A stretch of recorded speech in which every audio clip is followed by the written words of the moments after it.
Hello বন্ধুরা, কেমন আছেন? আলহামদুলিল্লাহ, আমিও ভালো আছি। আজকে বানাবো চিকেন ফ্রাই। বাসায় যেটা আছে সেটা নিয়ে বানাই ফেলবো চিকেন ফ্রাই। আপনারা চাইলে আমার মতো বানিয়ে ফেলতে পারেন, অবশ্যই ভালো লাগবে। দেখতে হয়তো রেস্টুরেন্টের মতো হয় নাই, কিন্তু রেস্টুরেন্টের চেয়ে অনেক সুস্বাদু হয়েছে। আপনি যেটা বাসায় করবেন এটা পরিষ্কার পরিচ্ছন্নভাবে করবেন, অবশ্যই ভালো লাগবে। আমার মতো আপনিও একটু বানিয়ে দেখুন, রেস্টুরেন্টের চেয়ে অনেক স্বাদ হবে। এটার জন্য এক্সট্রা কোনো মুরগি আনা লাগবে না, এটা বাসায় যেটা আছে সেটা দিয়ে বানিয়ে ফেলুন। আমি আপনাদেরকে দেখাচ্ছি আমি কিভাবে বানাচ্ছি। আমার এখানে মুরগিতে কোনো স্কিন নাই, স্কিন থাকলে একটু ভালো হয়, এটা রেস্টুরেন্টের মতো হয়, ময়দাটা ভালো করে লেগে যায়। স্কিন না থাকলে লাগে না, তেমন দেখতে তেমন সুন্দর হয় না, তবুও কিন্তু সুস্বাদুটা বেশি হয়। আমি এদিকে দিয়ে দিচ্ছি রসুন আর আদা বাটা, দিয়ে দেবো একটু করে লেবু আপনি বাসায় থাকলে দিবেন, না থাকলে দিতে হবে না, এটা প্রয়োজন নাই। আমি দিয়ে দিলাম একটু করে লেবু। এরপরে দিয়ে দেব আমি মশলা, আমার স্পেশাল মশলা, এটা আমি বাসায় অনেকগুলো ফুড দিয়ে বানাইছি। এরপরে দিয়ে দেব মুরগির মশলা, আপনার যেটা আছে বাসায় ওইটা দিয়ে আপনি বানিয়ে ফেলতে পারেন। এরপরে দিয়ে দিচ্ছি শুকনো মরিচের গুঁড়া, আপনি যতটুকু জাল খাবেন অতটুকুই দেবেন। এরপরে দিয়ে দিলাম লবণ, দিয়ে দেবো সয়া সস। লবণ একটু কম দেওয়ার চেষ্টা করবেন, সয়া সসে অবশ্যই লবণ বেশি থাকে। আমি দিয়ে দিলাম 2 চামচ পরিমাণ মতো। এভাবে ভালো করে মেখে নেবেন, ভালোভাবে মাখতে হবে যেন প্রত্যেকটা মশলা গায়ে লাগে। এভাবে ভালোভাবে মেখে আপনি 1 ঘন্টা থেকে 2 ঘন্টা পর্যন্ত আপনি রেস্টে রাখবেন। আপনার যদি সময় না হয় তাহলে 1 ঘন্টার মতোই রাখলে হবে। আমি এটা 1 ঘন্টা বা 2 ঘন্টার জন্য রেখে দেব। আমি এখন রেডি করব ময়দা। আমি এক বাটি ময়দা নিয়ে নিয়েছি। এরপরে দিয়ে দেব কর্নফ্লাওয়ার। আপনার বাসায় থাকলে দিবেন, না থাকলে কোনো সমস্যা নাই, দিতে হয় না। আমি 1 চামচ পরিমাণ মতো কর্নফ্লাওয়ার দিয়ে দিলাম। এরপরে শুকনা মরিচের গুঁড়া, এরপরে দিয়ে দিলাম মশলাগুলো, এরপরে দিয়ে দেব লবণ। এরপরে ভালো করে মাখবো, এটা ভালো করে মেখে নেবেন। শুকনা, এখানে পানি দেবেন না, শুকনায় মাখবেন।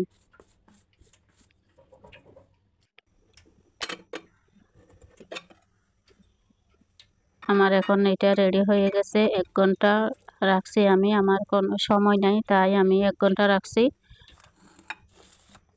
এখন আমি ময়দাতে ভালো করে এটা দিয়ে ভালোভাবে টিপে নিতেবেন ভালোভাবে, যেন লাগে ময়দাটা যেন গায়ে লাগে ভালোভাবে।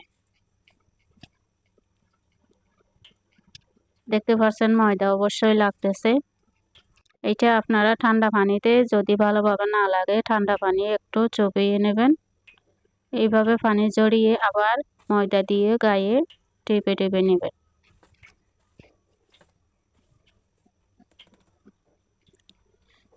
আপনি একবার পানিতে চুবাইলেও হবে বা 2 বার, যতবার আপনার ইচ্ছা, যতক্ষণ পর্যন্ত আপনার মুরগিতে এই যে ইয়াতে ভালোভাবে ময়দাটা লাগে নাই, ততক্ষণ পর্যন্ত আপনি ভালোভাবে টিপে এইটা এইভাবে জড়িয়ে নেবেন।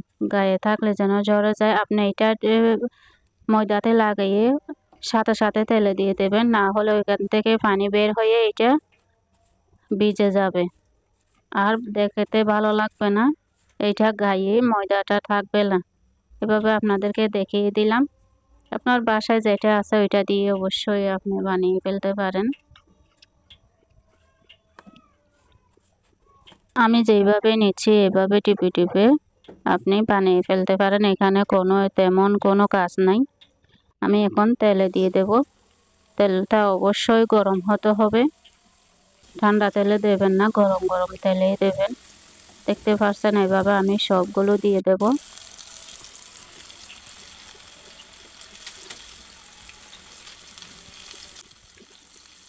যখন এক পিঠ হয়ে যাবে আপনি এভাবে উল্টিয়ে দেবেন।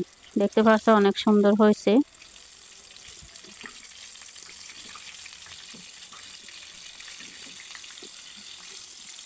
এটা কিন্তু অনেক মচমচে হয়েছে, অনেক সুস্বাদু আপনারা চাইলে আমার মতো এইভাবে বানিয়ে ফেলতে পারেন। দেখতে হয়তো রেস্টুরেন্টের মতো লাগতেছে না, কিন্তু অনেক স্বাদ হয়েছে। আপনি যেইটা বাসায় করবেন ওইটাই অনেক ভালো হবে।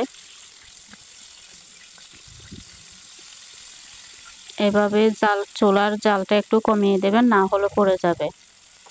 আমি অনেক জাল কমিয়ে দিয়েছি। আমার কালারটা এসে গেছে, দেখতে পাচ্ছেন গোল্ডেন কালার হয়ে গেছে।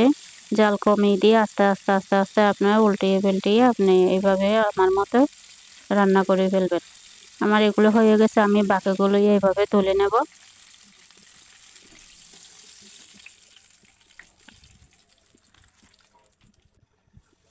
বাকিগুলো দিয়ে দিচ্ছি এইভাবে, আমি এগুলো আর রান্না করে নেব। আপনার রেস্টুরেন্টে যাওয়ার দরকার নাই, আপনার যতটুকু আছে ওইতটুকু নিয়ে আপনি বাসায় এভাবে রান্না করে ফেলতে পারেন। অবশ্যই অবশ্যই আপনারটা রেস্টুরেন্টের চেয়ে ভালো হবে। আমার রেডি। এখন পরিবেশন করার পালা। আমার হয়ে গেছে। আপনারা চাইলে এইভাবে করতে পারেন বাসায়। ভিডিওটা ভালো লাগলে অবশ্যই অন্যকে দেখার সুযোগ করে দেবেন।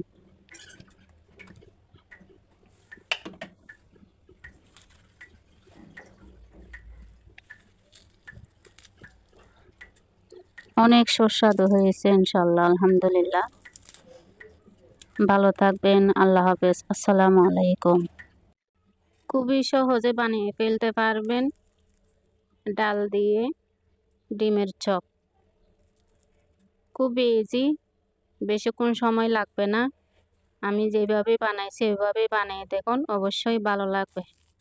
আমি প্রথমত নিলাম খেসারির ডাল আর চনার ডাল দিয়ে আমি পেঁয়াজের জন্য রেডি করা এগুলো।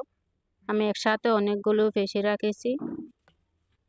আমি দিয়ে দিয়েছি হলুদের গুঁড়া, লাল মরিচের গুঁড়া, মশলা দিয়ে দিচ্ছি। আপনার বাসায় যেগুলো আছে ওইগুলোই দিতে পারেন, এখানে স্পেশাল কোনো মশলা দিতে হয় না। আপনার থাকলে দিবেন, না থাকলে দিতে হয় না। লবণ দিয়ে দিলাম পরিমাণ মতো। দিয়ে দিচ্ছি কুচি করা কাঁচামরিচ, আপনার জাল যতটুকু খান অতটুকু দিবেন।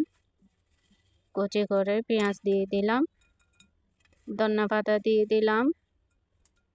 এগুলো আমি একসাথে ভালোভাবে মেখে নেব, যেন মশলাগুলো চতুর্দিকে লাগে, প্রত্যেকটা গায়ে যেন লাগে। ভালোভাবে মাখবেন একটু সময় দিয়ে। আমি এরপরে দিয়ে দেব গরম তেল।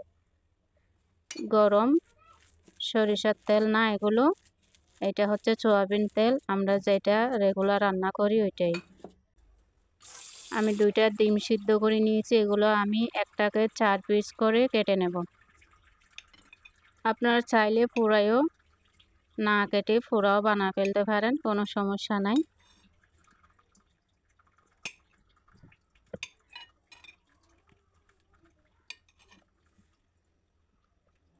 আমি এভাবে কুসুম সহ কেটে নিয়েছি। আমি হাতে একটু তেল মেখে নিয়েছি যেন হাতে লাগে না থাকে। এভাবে হাত ও তালাতে আমি চ্যাপটা চ্যাপটা করে দিয়ে ডিমটা দিয়ে এইভাবে আমি পেঁচিয়ে নেব, চতুর্দিকে যেন লাগে, ডিমটা যেন দেখা না যায়। এভাবে আস্তে আস্তে আপনি রোলটা করে নেবেন। আমি আরেকটা দেখিয়ে দিচ্ছি কিভাবে করবেন।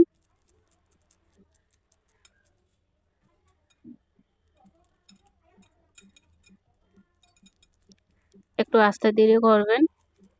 এভাবে আস্তে আস্তে আস্তে আস্তে চেপে চেপে এভাবে রোল বানিয়ে নেবেন। আমি এভাবে সবগুলো বানিয়ে নেব। আমার রেডি করা হয়েছে। এখন আমি গরম তেলে ভেজে নেব। তেলটা গরম হয়ে গেছে। চুলার আঁচটা একটু কমিয়ে রাখবেন। যদি জাল বেশি হয় তাহলে ভিতরটা হবে না, বাইরের অংশটা পুরো লাল হয়ে যাবে বা কালো হয়ে যাবে, ভিতরটা তেমন হবে না।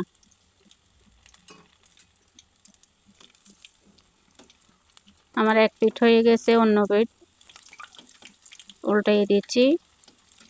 এভাবে আস্তে আস্তে করে আপনি ভেজে নেবেন। এটা কোনো ভাঙবে না, এটা শক্ত হয়ে গেছে। যেমন পেঁয়াজু যেমন শক্ত হয় তেমনই হয়েছে। আপনারা চাইলে আপনারা যদি নরম করে খেতে চান তাহলে ইয়া দিতে পারেন, বেসন দিতে পারেন, বেসন বা ডিম এগুলো দিতে পারেন, তখন একটু নরম হবে। এখন এইটা শক্ত হয়েছে, আমি বাকিগুলো এভাবে ভেজে নেব।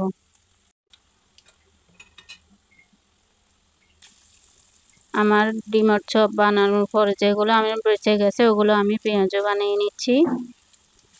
এটা কোনো পেলে দিতে হবে না, আপনার চপও হয়ে গেছে, পেঁয়াজও হয়ে গেছে।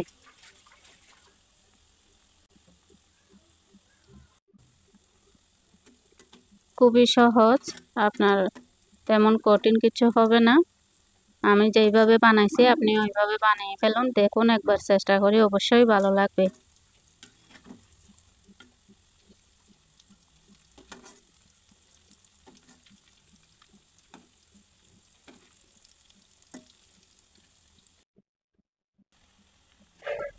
আমার এগুলোই হয়ে গেছে, দেখতে পাচ্ছেন কালারটা কি সুন্দর হয়েছে, গোল্ডেন কালার হয়ে গেছে।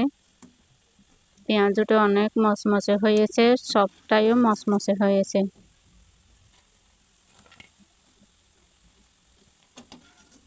আপনারা যদি আলুর চপ বানাইতে চান ডিম দিয়ে, তাহলে এইভাবেই বানাতে পারেন। আলুগুলো সিদ্ধ করে মেখে মশলাগুলো দিয়ে এইভাবে ডিম কেটে নিয়ে মাঝখানে দিয়ে ডিম দিয়ে আলুর চপ বানাই ফেলতে পারেন এইভাবে।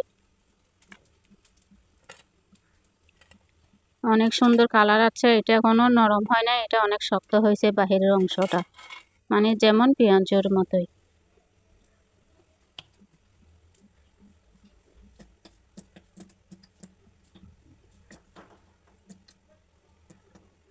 দেখতেই পাচ্ছেন আমার চপগুলো রেডি হয়ে গেছে। আপনারা চাইলে এইভাবে বানিয়ে ফেলতে পারেন, একবার চেষ্টা করে দেখুন, খুবই সহজ।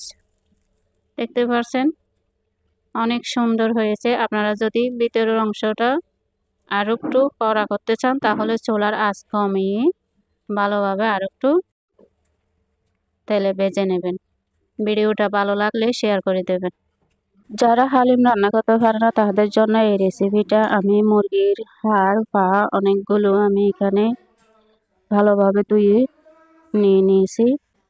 এখন আমি তেল দিয়ে দিলাম, তেলের পরে দিয়ে দিলাম রসুন আদা একসাথে দিয়ে দিলাম, পেঁয়াজ কাঁচামরিচ বাটপাতা, আপনাদের ঝাল যতটুকু খাবেন অতটুকু আপনার পরিমাণ মতো দিয়ে দিতে পারেন। আমি এখানে অনেকগুলো দিয়ে দিলাম। ভালোভাবে কষিয়ে নেবেন যেন কাঁচা গন্ধটা না থাকে। একেবারে সহজভাবে আপনি বানিয়ে ফেলতে পারবেন, তখন কঠিন না। চাইলে 5 মিনিটের মধ্যে আপনি বানিয়ে ফেলতে পারেন। আমি দিয়ে দিলাম মুরগির হাড়গুলো, দিয়ে দিলাম মুরগির মশলা, আর দিয়ে দিলাম আমার স্পেশাল মশলা। ভালোভাবে কষিয়ে নেব যেন গন্ধ না থাকে। চুলার আঁচটা একটু কমিয়ে রাখবেন যেন লেগে না যায়। হলুদের গুঁড়া দিয়ে দিলাম,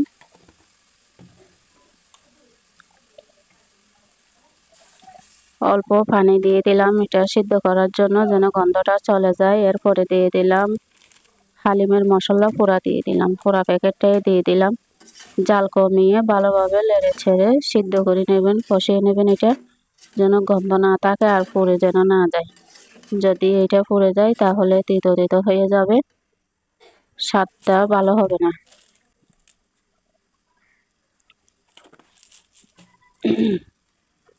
এরপরে দিয়ে দিলাম লং আর এলাচ,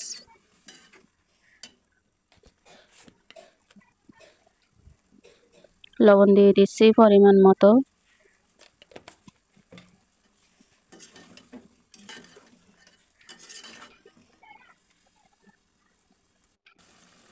এরপর আমার সিদ্ধ হয়ে গেছে ভালোভাবে, এটা দেখতে পাচ্ছেন একটু আঠালো হয়ে গেছে। এটাই মনে রাখবেন যেন পুড়ে না যায়। এরপরে আমি দিয়ে দেব গরম পানি, আমি পানি গরম করে রেখেছিলাম। গরম পানি দিয়ে দেবেন, আপনারা চাইলে ঠান্ডা পানি দিতে পারেন, সমস্যা নাই। ঠান্ডা পানি দিলে আপনি যখন বলক আসবে তখন আপনি মশলাটা দিয়ে হালিমটা দিয়ে দেবেন। দেখতে পাচ্ছেন আমার এখন বলক এসে গেছে। আমি হালিমটা লাতে লাতে দিয়ে দেবো যেন দলা না হয়। আপনি লাতে লাতে দিতে পারেন, আর অনেকে সিদ্ধ করে দেয়, ভিজিয়ে সিদ্ধ করে দেয়, ওইটাই আপনি দিতে পারেন, সমস্যা নাই। অনেকে সিদ্ধ করে ডালের মতো করে এটা গলায় ফেলে পানির মতো হয়ে যায়, তা আমার ভালো লাগে না। তাই আমি এটা এইভাবে দিয়ে দিই যেন হালিমটা মুখে লাগে, দানা দানা হয়ে মুখে লাগে। তাই আমি এইভাবে রান্না করি। এভাবে আপনারা লাতে লাতে দিয়ে দেবেন, না হলে দলা হয়ে না যায়, লেগে না যায়। হালিম দেওয়ার পরে আপনি লাতে থাকবেন যেন লেগে না যায়, এটা তাড়াতাড়ি নিচে লেগে যায়। দেখতে পাচ্ছেন আমার হালিম হয়ে গেছে অলরেডি। এটা এভাবে লাতে থাকবেন।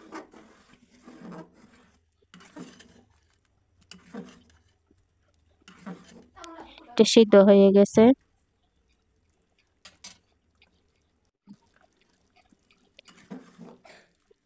আমার হালিম রেডি। দেখতে পাচ্ছেন আটালো আটালো হয়েছে। এটা যখন ঠান্ডা হবে আরো আটালো হয়ে যাবে। আপনি বেশি আটালো করবেন না, ঠান্ডা হলে আরো আটালো হয়ে যাবে, খাইতে ভালো লাগবে না।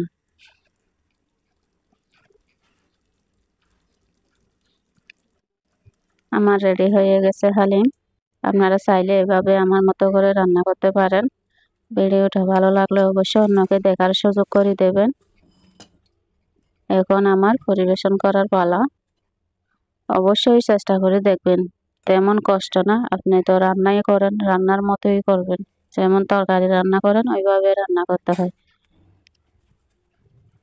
আমি দিয়ে দিলাম পুদিনা পাতা, শসা, তারপরে দিয়ে দেব ডিম সিদ্ধ, আর দিয়ে দেব শুকনো মরিচকে আমি ভেজে এটা ছোট ছোট করে দিয়ে দিয়েছি। দেখবেন অবশ্যই খুবই ভালো লাগবে, ঘ্রাণটা অনেক ভালো হয়েছে। ভালো থাকবেন। আসসালামু আলাইকুম রহমতুল্লাহ। আজকে বানাচ্ছি আমি আলুর চিপস। খুবই সহজভাবে বানিয়ে ফেলুন, বেশিক্ষণ সময় লাগবে না। আপনারা মেহমান আসলে অল্প সময়ে বানিয়ে দিতে পারবেন, বেশিক্ষণ সময় লাগে না। আমি বড় বড় দুইটা আলু নিয়ে নিয়েছি। আমি এটা কেটে নিচ্ছি।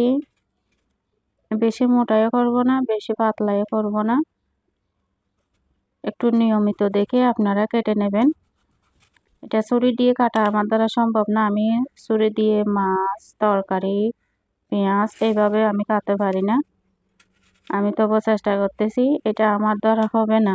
আমি এটা বটকি দিয়ে বসে সুন্দর করে কেটে নেব। আমার কেটে নেওয়া শেষ। আপনারা সাইজটা দেখতে পাচ্ছেন। আপনারা চাইলে আলুর চামড়াগুলো চুলতে পারেন, আমি চুলি নাই। চাইলে পারবেন, না চাইলে রাখতে পারবেন, কোনো সমস্যা নাই। আমি গরম পানিতে লবণ দিয়ে দিলাম হালকা। আমি এটা দুই একটা বলক দিলে নিয়ে ফেলবো, বেশি সিদ্ধ করব না। আপনি যখন বেশি সিদ্ধ করবেন দেখবেন আলুগুলো ভেঙে যাবে। আমার এটা হয়ে আসছে, আমি আর বেশিক্ষণ সিদ্ধ করব না। দেখতে পাচ্ছেন কালারটা চেঞ্জ হয়ে গেছে, হলুদ কালার হয়ে গেছে। আমি এখানে কোনো হলুদ দিই নাই, এটা হালকা সিদ্ধ হয়ে আসছে আর কি। আমি এগুলো ভালোভাবে ধুয়ে পানি জড়িয়ে নিয়েছি। এরপরে একটা কাপড়ে এটা দিয়ে পানিগুলো ভালোভাবে জড়িয়ে নেব। এরপরে আমি টিস্যু দিয়ে ভালোভাবে মুছে নেব যেন গায়ে পানি না থাকে, এক ফোঁটা যেন পানি না থাকে। আমি ভালোভাবে এটা মুছে নেব। আপনারা চাইলে ফ্যানের নিচে সময় থাকলে ফ্যানের নিচে দিতে পারেন। আমি এখান বানিয়ে ফেলবো এগুলো। আপনারা চাইলে কয়েক মাসের জন্য, আপনারা চাইলে 1 কেজি বা আধা কেজি আপনারা আলু চাইলে এভাবে আপনারা রাখতে পারেন। আমি এদিকে দিয়ে দিলাম কর্নফ্লাওয়ার। আমি কর্নফ্লাওয়ার দিয়ে দিলাম। এরপরে দিয়ে দিচ্ছি জিরা, জিরা দিয়ে দিলাম যেন একটু সুগন্ধি হয়। এরপরে দিয়ে দিলাম মরিচের গুঁড়া। এইভাবে দেখবেন, এইভাবে যখন করবেন দেখবেন স্বাদটা ভালো হয়। প্রত্যেকটা আলুর গায়ে লেগে গেছে। আমি এখন তেল গরম করছি, এরপরে আমি আস্তে আস্তে এগুলো ভেজে নেব।